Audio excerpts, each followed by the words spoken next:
할렐루야. 오늘도 주님의 크신 은혜가 함께 하시기를 축복합니다. 오늘 이 수요예배 가운데에도 우리 성도님들 각 자리에서 주님의 그 은혜와 말씀의 그 지혜가 풍성해지는 복된 시간이 될 줄로 믿습니다. 우리 다 같이 사도신경으로 먼저 신앙 고백하시면서 주님 앞에 나아가겠습니다. 전능하사 천지를 만드신 하나님 아버지를 내가 믿사오며 그 외아들 우리 주 예수 그리스도를 믿사오니 이는 성령으로 잉태하사 동정녀 마리아에게 낳으시고 본디오 빌라도에게 고난을 받으사 십자가에 못 박혀 죽으시고 장사한 지 사흘 만에 죽은 자 가운데서 다시 살아나시며 하늘에 오르사 전능하신 하나님 우편에 앉아 계시다가 저리로서 산 자와 죽은 자를 심판하러 오시리라. 성령을 믿사오며 거룩한 공회와 성도가 서로 교통하는 것과 죄를 사하여 주시는 것과 몸이 다시 사는 것과 영원히 사는 것을 믿사옵나이다. 아멘. 우리 찬송가 309장 같이 고백하시겠습니다.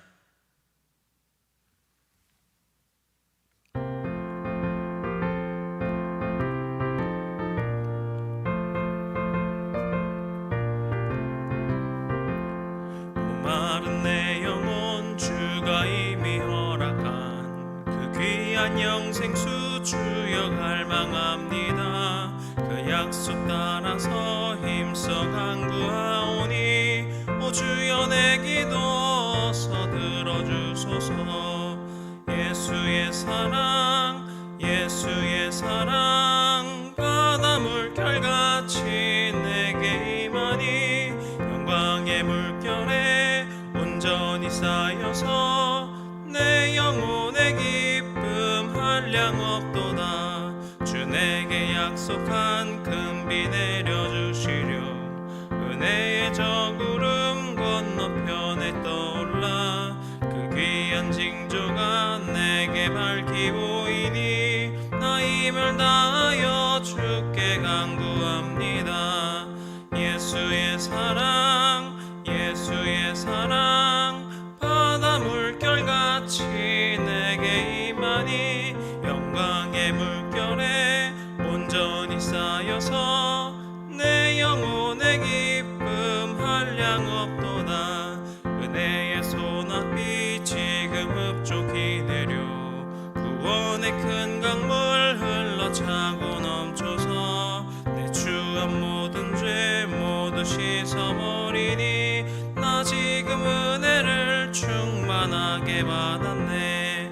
예수의 사랑 예수의 사랑 바다 물결같이 내게 임하니 영광의 물결에 온전히 쌓여서 내 영혼의 기쁨 한량 없도다. 그 차고 넘치는 주의 은혜의 물결 힘차게 밀려와 내게 만족합니다. 오 할렐루야로 주를 찬송하오니 내 맘의 기쁨이 항상 충만함이라. 예수의 사랑 예수의 사랑 바다 물결같이 내게 임하니 영광의 물결에 온전히 쌓여서 내 영혼의 기쁨 한량 없도다. 아멘. 이제 우리에게 주시는 하나님의 말씀 함께 보겠습니다. 오늘의 말씀 욥기 8장 1절에서 10절까지 말씀입니다. 오늘의 말씀 욥기 8장 10절에서 8장 1절에서 10절까지 말씀입니다. 다 찾으신 줄로 알고 저희 한 목소리로 함께 읽도록 하겠습니다. 수아 사람 빌닷이 대답하며 이르되 내가 어느 때까지 이런 말을 하겠으며 어느 때까지 내 입의 말이 거센 바람과 같겠는가. 하나님이 어찌 정의를 굽게 하시겠으며 전능하신 이가 어찌 공의를 굽게 하시겠는가. 내 자녀들이 주께 죄를 지었으므로 주께서 그들을 그 죄에 버려두셨나니 내가 만일 하나님을 찾으며 전능하신 이에게 간구하고 또 청결하고 정직하면 반드시 너를 돌보시고 내 의로운 처소를 평안하게 하실 것이라. 내 시작은 미약하였으나 내 나중은 심히 창대하리라. 청하건대 너는 옛 시대 사람에게 물으며 조상들이 터득한 일을 배울지어다. 우리는 어제부터 있었을 뿐이라 우리는 아는 것이 없으며 세상에 있는 날이 그림자와 같으니라. 그들이 내게 가르쳐 이르지 아니하겠느냐. 그 마음에서 나오는 말을 하지 아니하겠느냐. 아멘. 할렐루야. 오늘 이 수요예배에 다시 한번 우리 주님의 그 평강과 은혜와 그 위로하심이 우리 영상으로 함께 하시는 성도님들 위해 함께 하시기를 축복합니다. 이제 다음 주면은 또 추석 연휴입니다. 물론 코로나 이 바이러스의 확산세가 심해서 참 가족끼리 모이기도 쉽지 않아서 많이 좀 고민도 되고 그런 시간들일 것 같은데요. 그런 어떤 상황 속에서도 우리 모든 성도님들과 그 성도님들의 그 각 가정 위에도 주님의 그 은혜가 동일하게 함께 하시기를 축복하겠습니다. 오늘은 또 욥기 7번째 시간인데요. 오늘 이제까지는 좀 다른 흐름으로, 이제까지는 저희가 1장과 2장, 3장 이렇게 쭉 이어서 봤다면은 이제는 좀 인물들을 중심으로 말씀을 볼 것입니다. 그래서 오늘 또 이 시간들 새롭게 나눌 때 우리 성도님들 모두에게 은혜와 주님의 그 지혜가 더해지는 복된 시간이 되시기를 다시 한번 축복을 더합니다. 지난주 말씀에 나눈 것처럼 이제 3장부터는 1장과 2장과 조금 다른 분위기로 이야기가 흘러갑니다. 우리가 1장과 2장을 나눌 때 본다면은 이것은 욥을 중심으로 벌어진 사건을 전하는 어떤 이야기 형식에 가까웠죠. 그런데 이제 3장부터는 욥과 그 세 친구들, 그리고 엘리후라고 하는 사람, 그리고 하나님까지 이렇게 각각의 인물들이 등장합니다.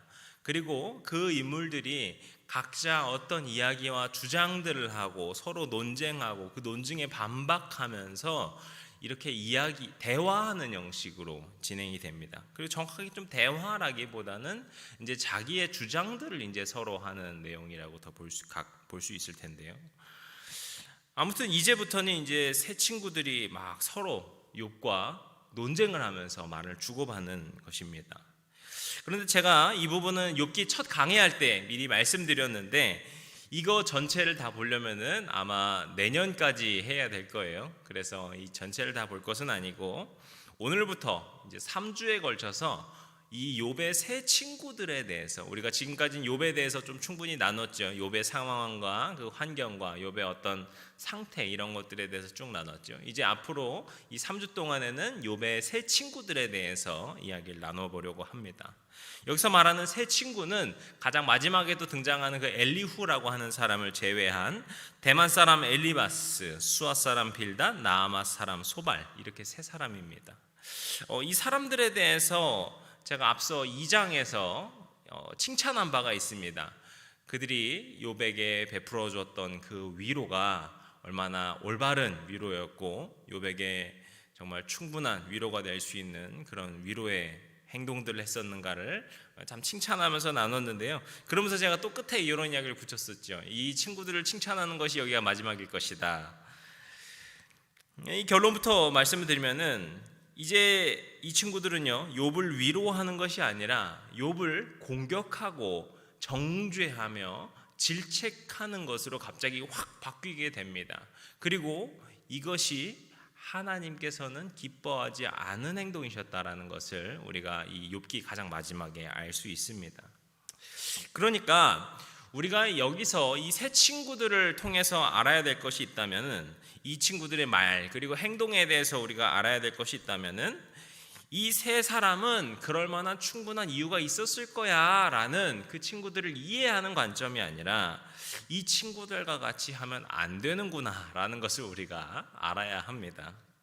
그래서 우리가 앞으로 이 친구들에 대해서 나눌 때 이 친구들의 모습을 보면서 아이 쟤네들은 왜 그랬대 그냥 손가락질하면서 끝내는 것이 아니라 나 스스로에게 나에게도 혹 이런 모습이 있진 않았을까, 나에게 혹 저런 모습이 있진 않았을까 스스로 점검해보는 시간이 되면은 참 좋을 것 같습니다. 먼저 이 세 친구의 모습에는 좀 중요한 공통점들이 있습니다. 그리고 이 공통점이 좀 정확하게 말하면은 공통적인 문제점이라고도 볼 수 있는데요. 그것이 무엇인가 하면 첫 번째로는 이들이 모두 종교적인 신앙을 굳게 믿고 있다라는 겁니다. 제가 굳이 그들이 하나님을 믿는 신앙이라고 말을 하지 않고 종교적인 신앙이라고 제가 구분을 했는데요. 왜냐하면 이들은 스스로 굉장히 대단한 믿음을 가지고 있고 그 믿음에 합당한 지혜가 있는 것처럼 욥을 가르치고 정죄하며 이야기를 하지만 앞서 말한 것처럼 이들의 행동은 하나님이 보시기에 옳지 않았다라고 욥기 마지막에 나오게 됩니다. 그렇기 때문에 이 친구들이 스스로는 정말 하나님을 잘 알고 하나님을 열심히 믿는다라고 자부할지라도 그들이 진정으로 믿고 있었던 것이 하나님이었는가 아니면 하나님을 믿는 종교 생활의 종교 행위를 믿고 있는 종교적인 신념이었는가를 우리가 구분할 필요가 있는데 아무래도 좀 후자에 가깝지 않았나라고 우리가 볼 수 있는 것입니다. 그리고 또 두 번째 이 친구들의 공통점이 무엇인가 하면은 이 친구들은 결과주의적이라는 거예요. 그러니까 결과를 놓고 판단한다라는 것입니다. 그래서 이들이 보는 관점에서 욥은 벌을 받을 만한 행동을 했기 때문에 지금 벌을 받는 결과를 얻었다라고 판단하게 되는 것이죠. 그렇다 보니까 욥이 정말 이렇게까지 고통을 당했다라면은 그만큼 욥이나 욥의 가족이 그만큼 큰 죄를 지었기 때문에 그런 일을 당했을 것이다, 그런 꼴을 당했을 것이다 라고 욥에게 어떤 문제가 있었다라는 결론을 내리게 되는 것입니다. 그리고 마지막으로 이 친구들은요, 어떤 사람의 영혼, 그 상한 심령을 바라보지 못하고 상처를 주고 정죄하는 것에 주저하지 않았다라는 것입니다. 이런 말을 할 때, 그들이 말을 뱉을 때 욥이 얼마나 상처받을까라는 것에 대해서 중요하지 않게 여겼다는 거예요. 그래서 그들의 말 때문에 욥이 아파하고 그것 때문에 슬퍼할지라도 이것을 정죄하는 것이 마치 자신들이 반드시 해야 될 일처럼 적극적으로 이 세 친구들은 정죄하며 욥의 그 상한 심령을 바라보지 못했다라는 공통점들이 있습니다.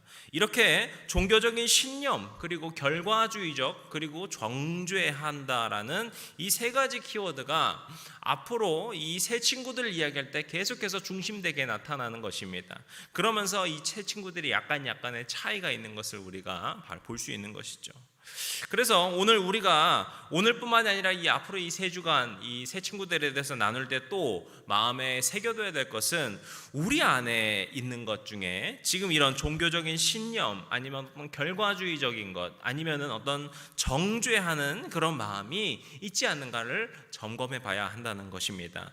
그리고 그것을 주님 앞에 내려놓고 이것을 나의 연약함으로 인정하고 이것을 나의 죄로 인정하여서 주님께서 이것을 다뤄주시기를, 주님께서 이런 연약한 나를 변화시켜 주시기를 구하면서 새롭게 될 수 있는 계기가 되어야 할 것입니다. 왜냐하면 이런 행동은요, 우리는 다른 사람들을 아프게 한다라고 생각하지만 바로 그 전에 나 스스로를 아프게 하기 때문입니다.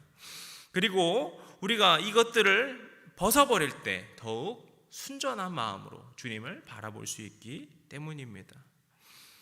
또 우리 주님께서 부으시는 그 은혜와 사랑을 우리가 더욱 깊이 경험하기 때문이죠.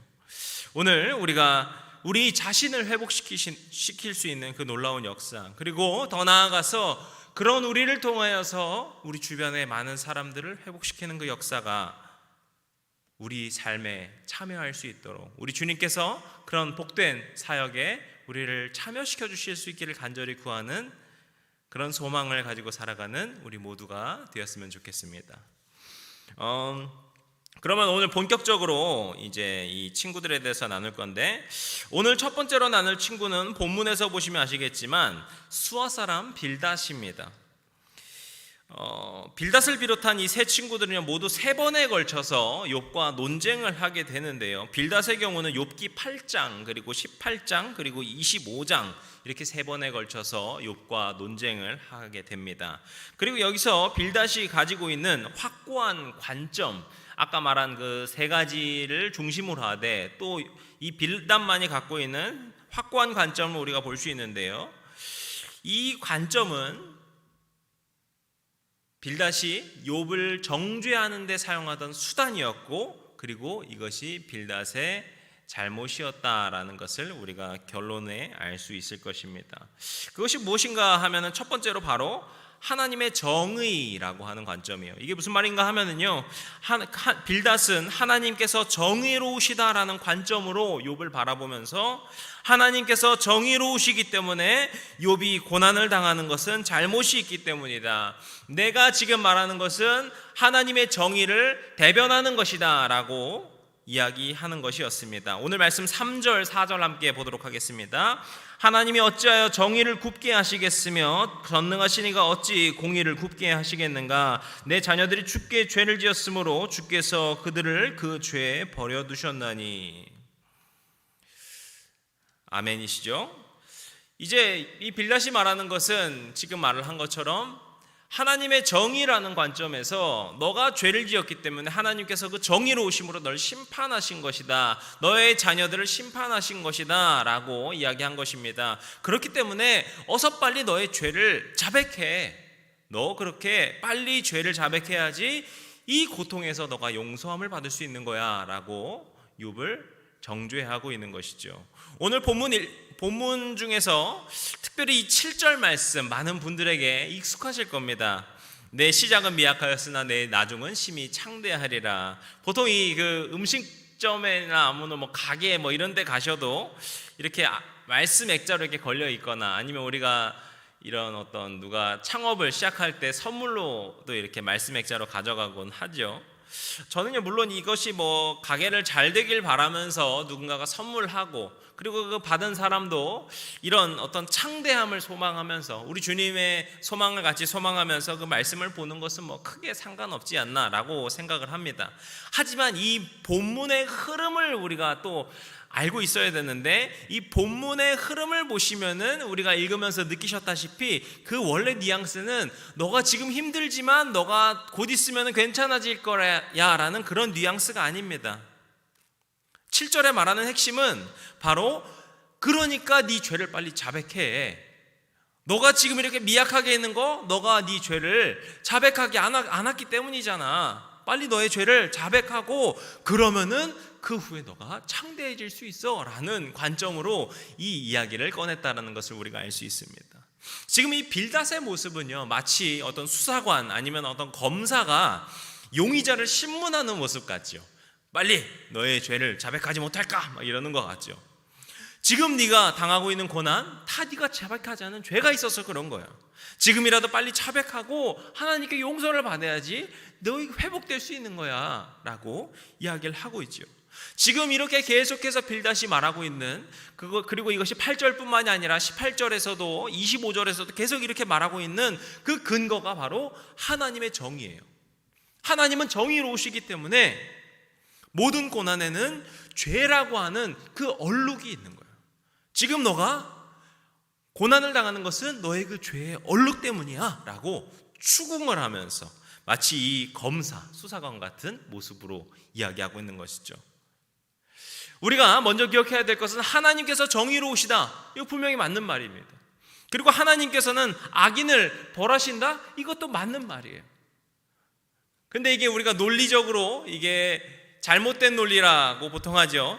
이것이 참과 참이라고 두 개 합쳐서 다 참이 아니다 이런 이야기를 하죠. 그렇다고 해서 모든 사람이 고난당하는 것은 다 죄 때문이다 라고 결론을 하면은 그렇게 말을 할 수 있을까요? 우리는 앞서 욥기에서 계속해서 이야기한 바와 같이 여전히 악인들이 잘 사는 것도 보고요, 너무나도 의인이라고 생각되는 사람이 고통당하는 일도 정말 많이 경험을 합니다. 제가 이거 말씀을 드릴 때 이 욥기를 이 제2성전 시대, 그러니까 바벨론 포로기 때 많이 성도들이 읽었다라고 이야기 드렸는데요, 그들의 입장에서 얼마나 억울했겠습니까?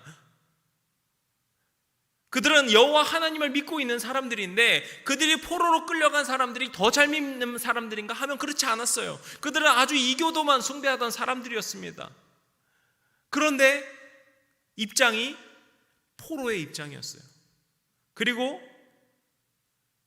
그들을 지배하고 있었던 바벨론, 아수르, 그 많은 나라들은 모두 아주 역사에 크게 남아있던 국가들이었죠. 그런 관점에서 얼마나 많이 억울했을까라고 생각이 들 수 있습니다. 그런데 우리가 여기서 이 빌닷이라고 하는 사람이 놓치고 있는 부분, 빌닷이 하나님의 정의를 외치면서 말할 때 놓치고 있는 부분이 하나 있다는 것을 알 수 있는데, 그것은 빌닷 역시 하나님의 정의 앞에 똑같은 죄인이라는 사실입니다. 빌닷은 마치 자신이 검사인 것처럼, 수사관인 것처럼, 심판자인 것처럼 욥에게 정죄하고 있지만 결코 그렇지 않다는 것입니다. 욥은 죄인이고, 그렇다면 빌닷도 죄인이고, 모두가 죄인인 것인데 빌닷은 마치 자신은 그렇지 않은 것처럼 정죄하고 있다는 것이죠. 우리는요, 빌닷을 포함한 우리 모두가 하나님의 심판대 앞에 서야 함을 분명히 알고 있습니다. 우리가 그리스도인으로서 열심히 살아가는 것, 누구보다도 선하게 살려고, 의롭게 살려고 우리는 그렇게 노력하며 살아갑니다. 그런데요, 이것은요, 내가 잘났기 때문에, 내가 열심히 노력했기 때문에만 되는 것이 아니라, 그것은 내 힘이 아니라 예수 그리스도의 힘으로 되는 것입니다. 우리가 잘 아는 찬송가 252장에 이렇게 고백하죠. 나의 죄를 씻기는 예수의 피밖에 없다. 나의 죄를 씻는 것은 나의 능력이 아니고, 나의 죄를 깨끗게 하는 것은 나의 어떤 대단한 능력이 아니고, 나의 죄를 씻는 것은 오직 예수의 보혈밖에 없다라고 고백합니다. 이와 마찬가지로 우리가 하나님의 백성으로 살아갈 수 있는 것은 내가 뭔가를 잘했기 때문이 아니라 오직 하나님의 의로, 오직 예수 그리스도의 보혈로 그렇게 된다는 것이죠. 그렇기 때문에 지금 빌닷이 욥을 정죄하고 있는 것은 옳지 못한 것입니다. 왜냐? 그 역시 죄인의 자리에 있기 때문이죠. 예수님께서 바리새인과 사두개인들을 정말 많이 혼내시는 것을 우리가 복음서에서 볼 수 있습니다. 그 이유가 무엇이었을까요? 그들이 언제부터인가 도덕적인 우월감에 빠져서 사람들을 비판하고 정죄하기 때문이었습니다. 우리는 이렇게 하나님의 율법대로 살려고 노력하는데 너희들 그렇게 못 살고 있지 않냐라고 하면서 그들을 가르치는 것뿐만이 아니라 그들을 정죄하고 핍박하던 것이 그 당시에 사두개인, 바리새인, 서기관 같은 사람이었기 때문에 예수님께서는 그들을 비판하신 것입니다. 이것을 예수님께서 마태복음 7장 1절 5절에서 이렇게 말씀하시죠. 비판을 받지 아니하려거든 비판을 하지 말라. 너희가 비판하는 그 비판으로 너희가 비판을 받을 것이요 너희가 헤아리는 그 헤아림으로 너희가 헤아림을 받을 것이니라. 어찌하여 형제의 눈 속에 있는 티는 보고 내 눈 속에 있는 들보는 깨닫지 못하느냐. 보라, 내 눈 속에 들보가 있는데 어찌하여 형제에게 말하기를 나로 내 눈 속에 있는 티를 빼게 하라 하겠느냐. 외식하는 자여, 먼저 내 눈 속에 들보를 빼어라. 그 후에야 밝히 보고 형제의 눈 속에서 티를 빼리라. 아멘이시죠?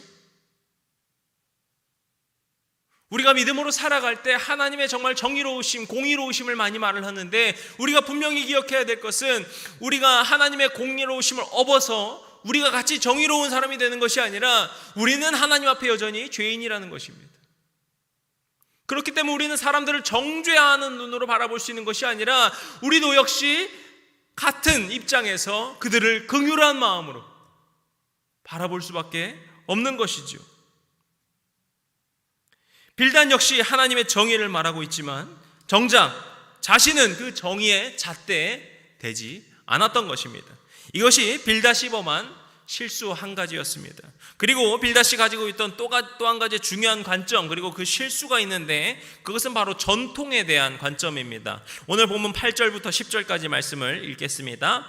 청하건대 너는 옛시대 사람에게 물으며 조상들의 터득한 일을 배울지어다. 우리는 어제부터 있었을 뿐이라. 우리는 아는 것이 없으며 세상에 있는 날이 그림자와 같으리라. 그들이 내게 가르쳐 이르지 아니하겠느냐. 그 마음에서 나오는 말을 하지 아니하겠느냐. 아멘. 빌닷은 이렇게 어떤 옛날 전통과 역사에 비추면서 다시 한번 욥을 정죄합니다. 이 전통에 비추어 봤을 때 너가 분명히 잘못되었다. 우리가 역사를 통해서, 전통을 통해서 이미 보았지 않느냐. 그들이 우리에게 말을 해주지 않았느냐. 너가 하고 있는 행동이 잘못되었다. 이렇게 이야기하고 있습니다. 이 이후에는요, 이 빌닷이 옛 속담까지 이제 꺼냅니다. 그러면서 너가 지금 고난당한 것은 다 너의 죄 때문이라는 것을 다시 한번 주장합니다. 그런데 이것 역시 빌닷이 전통에 대한 잘못된 관점을 가지고 있었던 것입니다. 우리가 전통이라고 한다면 바로 하나님으로부터 오는 전통을 생각할 것인데요, 하나님으로부터 흘러나온 전통이다라고 하면은요, 하나님의 성품으로부터 나왔다라고 볼 수 있을 것입니다. 그런데 하나님의 성품에는요, 분명히 정의로움도 있고 공의로움도 있으시지만 그 가장 먼저에는 무엇이 있냐면은 용서가 있고 치유가 있고 세우심이 있고 사랑이 있음을 우리는 기억해야 합니다. 우리가 창세기에서 노아의 방주 사건이 있을 때 우리가 하나님께서 물로 인류를 쓸어버리셨다는 그 심판을 볼 수 있지만, 우리는 그 전까지 그 모든 인류가 타락하기까지도 하나님께서 참으셨다는 사실을 우리가 기억해야 합니다. 그리고 그 모든 인류를 다 쓸어버릴 수 있음에도 불구하고 노아라는 가족을 끝까지 살려두시면서 인류에 대한 소망을 놓지 않으셨다는 사실을 또한 기억해야 합니다.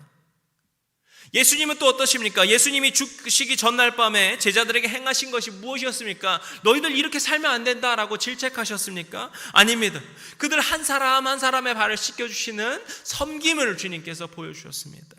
그리고 부활하신 후에도 제자들에게 나타나셔서 그들을 정죄하거나 비판하거나 하지 않으셨습니다. 주님을 버리고 다 도망갔던 제자들을 향하여서 다시 한번 그들을 품어주셨습니다. 이렇게 우리가 전통을 세워간다는 것, 우리가 전통을 세워간다는 것은 누군가를 정죄하거나 비판하는 것이 아니라 그 영혼을 사랑하고 그 영혼을 품고 그 영혼을 위로하고 그 영혼을 바로 세우는 데 있다라는 것입니다. 오늘 말씀이 길어져서 제게 있었던 이 한 가지 일을 이야기하면서 오늘 말씀을 좀 정리하려고 하는데요, 제가 이 청년 시절 때 이 청년 여름 수련회를 준비하는 준비팀으로 있을 때 이야기입니다.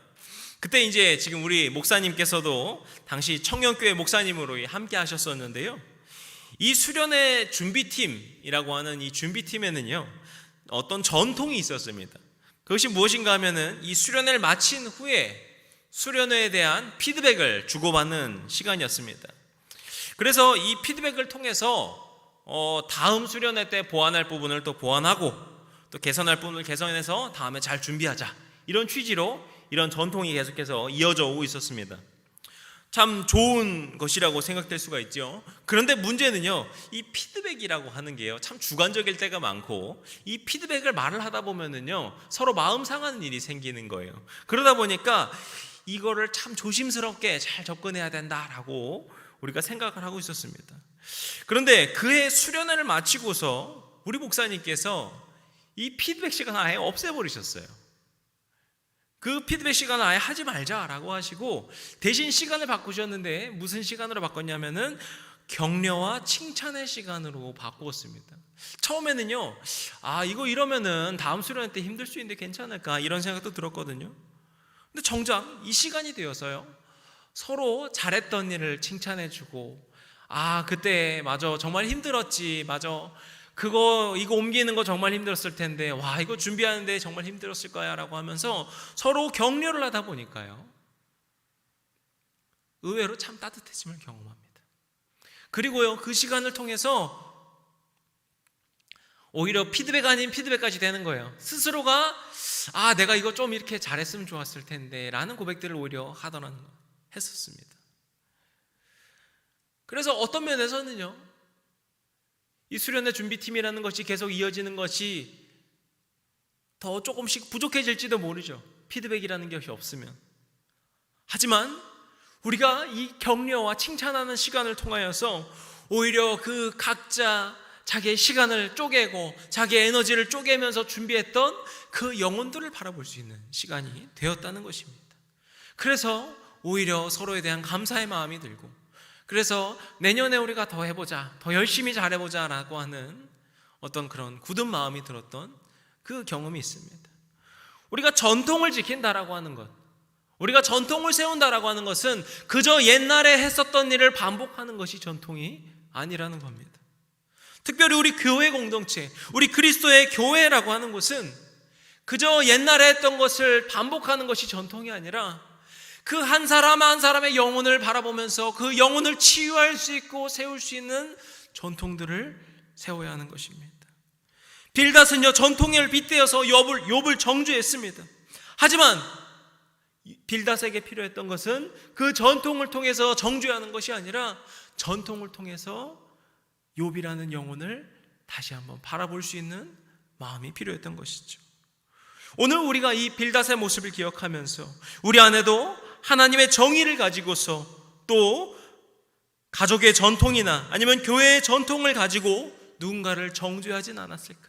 누구를 비판의 눈으로 바라보지는 않았을까? 우리가 고민하고 묵상할 수 있는 그런 시간이 되었으면 좋겠습니다. 그리고 이제 우리가 하나님 앞에 모두 죄인임을 기억하면서 사랑의 눈으로 바라볼 수 있고, 격려의 눈으로 바라볼 수 있고, 칭찬의 눈으로 바라볼 수 있고, 치유와 회복의 눈으로 바라볼 수 있어서 그렇게 주님의 마음으로 살아갈 수 있는 그런 주님의 사람들, 주님의 공동체가 되시기를 축복합니다. 그리고 우리가 그렇게 살아갈 때, 그런 공동체를 만들어갈 때 다른 사람들에게 좋은 것이 아니라 바로 우리 각자의 삶에, 우리 개인의 삶에도 주님의 그 놀라우신 위로와 축복과 사랑과 격려와 은혜가 우리 모두에게 깊이 스며들고 함께할 줄로 믿습니다. 기도하시겠습니다. 사랑이 많으시고 이 시간도 우리를 위로하여 주시고 격려하여 주시고 바로 세워주고자 이끌어 주시는 주님, 이 시간 오늘 우리가 욥의 세 친구 중에 한 명인 빌닷이라는 인물에 대해서 함께 나누었습니다. 우리가 이 말씀을 마무리할 때 또 빌닷을 정죄하는 그런 우를 범하지 않도록 도와주시옵소서. 다만 우리가 이 말씀을 통하여서 스스로를 다시 한번 돌아볼 수 있는 계기가 되게 하여 주시고, 그렇게 우리가 주님 안에서 새롭게 변화되고 겸손하여지고 새롭게 될 수 있는 그런 계기와 그런 순간이 될 수 있도록 주님께서 우리의 마음을 어루만져 주시옵소서. 우리가 또 추석을 앞두고 있습니다. 우리가 또 가족들을 만나게 됩니다. 우리가 주님의 백성으로서 할 수 있는 것이 있다면 그 가족들을 위로하고 사랑하고 섬기는 일일 줄로 믿습니다. 우리가 주님의 마음을 기억하며 우리 가족들을 더욱더 사랑하도록 주님 도와주시고, 격려할 수 있도록 도와주시고, 칭찬할 수 있도록 도와주시고, 위로하고 회복시켜 줄 수 있도록 주님 우리의 마음을 인도하여 주시옵소서. 그래서 우리 마음 가운데 그런 믿음의 성숙 허락하여 주시고 우리 주님 안에서 변화될 수 있는 주님의 복된 자녀들 될 수 있도록 주님 이끌어 주시옵소서. 이 모든 말씀 우리를 사랑하시고 끝까지 우리를 지켜봐 주시는 우리 주님 예수 그리스도의 이름으로 기도드렸습니다. 아멘. 주기도문으로 오늘 예배를 마치겠습니다. 하늘에 계신 우리 아버지여, 이름이 거룩히 여김을 받으시오며 나라의 임하옵시며 뜻이 하늘에서 이룬 것 같이 땅에서도 이루어지이다. 오늘날 우리에게 일용할 양식을 주옵시고 우리가 우리에게 죄진 자를 사하여 준 것 같이 우리의 죄를 사하여 주옵시고 우리를 시험에 들게 하지 마옵시고 다만 악에서 구하옵소서. 나라와 권세와 영광이 아버지께 영원히 있사옵나이다. 아멘.